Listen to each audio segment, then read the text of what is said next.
Student, in this video I will explain you about some application of the first law of thermodynamics. First is isothermal process. In isothermal process temperature remains constant. इसमें क्या है, temperature आपका क्या रहता है, constant. Temperature remains constant if the system is an ideal gas. और system में हमारे गैस कौन सी है, आइडियल गैस है. तो हुज इंटरनल एनर्जी जो है वो किस पर डिपेंड करेगी, ऑन टेम्परेचर पर. तो इंटरनल एनर्जी भी हमारी किस पर डिपेंड करेगी, यू जो इंटरनल एनर्जी है वो फंक्शन किसका है, टेम्परेचर का. ठीक है. तो इंटरनल एनर्जी डिपेंड्स, यू है internal energy, depends on temperature. But temperature यहाँ कांस्टेंट है. ठीक है, टेम्परेचर यहाँ क्या है, कांस्टेंट है. तो internal energy shall remain constant, then U remains constant. ये भी कांस्टेंट होगी.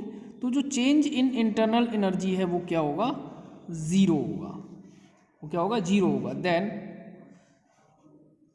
According to first law of thermodynamics, first law of thermodynamics, first law of thermodynamics क्या कहता है, D Q equal D U plus D W. The put the value of D U here 0 plus D W.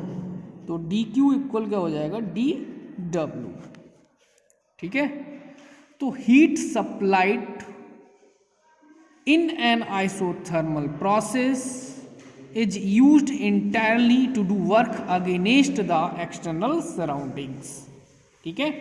Next application, next है adiabatic process. In adiabatic process में no heat exchange, no heat exchange between the system and surroundings. Then D Q क्या होता है, zero. ठीक है. Then we have the dq equal du plus dw equation. तो dq here 0, du plus dw. तो du equal minus dw means that when gas expands adiabatically, तो dw is positive. dw is positive.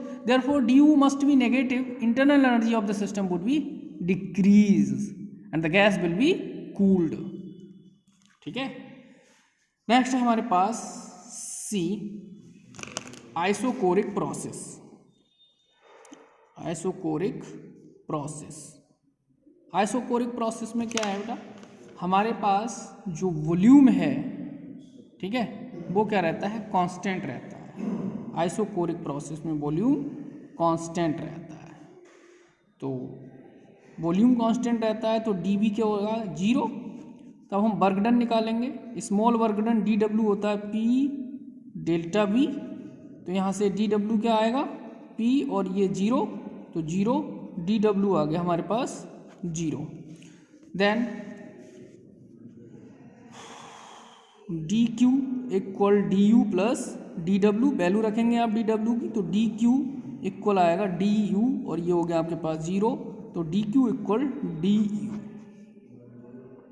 तो heat is observe by the system at constant volume, its internal energy increase by the same amount and vice versa. ठीक है. इन isochoric process में P क्या रहता है, constant. ठीक है, पी कांस्टेंट रहता है. तो वर्क डन फाइंड आउट करना है, work done P dot delta P. ठीक है. और वॉल्यूम क्या होता है, initial volume of liquid V I, final volume of vapour V F. ठीक है. P in place of D V you can write as V F minus V I. ठीक है. तो डी क्यू इक्वल क्या होगा, डी क्यू इक्वल होता है हमारे पास फॉर्मूला एम एल, क्योंकि लेटेंट हेड का फॉर्मूला है Q इक्वल एम एल, वहाँ से ही हमें स्मॉल अमाउंट ऑफ हीट के लिए बनाया है D Q equal M L. तो D Q equal D U plus D W, this is the first law of thermodynamics, putting the whole values here. तो D U equal D Q minus D W, the value of D Q is M L और D W value is T B I D. This is the relation in isobaric process. Next है in cyclic process. Cyclic process, cyclic process. In this process, the system returns to its initial state after any number of changes. Then cyclic process में क्या होता है, जो internal energy होती है वो zero होती है। Then dq equal du plus dw, तो dq equal zero plus dw, तो dq इक्वल dw। ओके, तो ये सम एप्लीकेशन है किसमें, आपके डिफरेंट प्रोसेस में। हालांकि आगे मेल्टिंग प्रोसेस है, मेल्टिंग प्रोसेस में देखते हैं F melting process. Melting process के लिए जो internal energy D U equal होता है वो एम एल, ठीक है।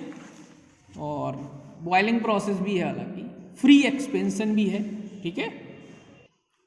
तो जो फ्री एक्सपेंशन है consist adiabatic process in which no transfer of heat. No transfer of heat means D Q equal zero, क्योंकि ये कंसिस्ट क्या करता है, एडियाबैटिक प्रोसेस को ही, एडियाबैटिक प्रोसेस को कंसिस्ट करता है। उसमें डी क्यू रहता है जीरो एंड, ठीक है, वर्क डन भी यहाँ क्या होगा, डी डब्ल्यू। फ्री एक्सपेंशन में ऑफ गैस में टी डब्ल्यू भी ज़ीरो होगा। Then according to first law D Q equal D U plus D W, तो D Q equal D Q minus D W D U, we can write this. Then D U equal zero. तो change in internal energy क्या होगा, in free expansion में वो zero होगा, यहाँ work done भी zero होता है और चेंज इन इंटरनल एनर्जी भी जीरो है, और जो हीट है वो भी जीरो रहती है, क्योंकि जो हमारे पास प्रोसेस ये कैसा है, ये फ्री एक्सपेंशन कंसिस्ट करता है एडियाबैटिक प्रोसेस को। ओके।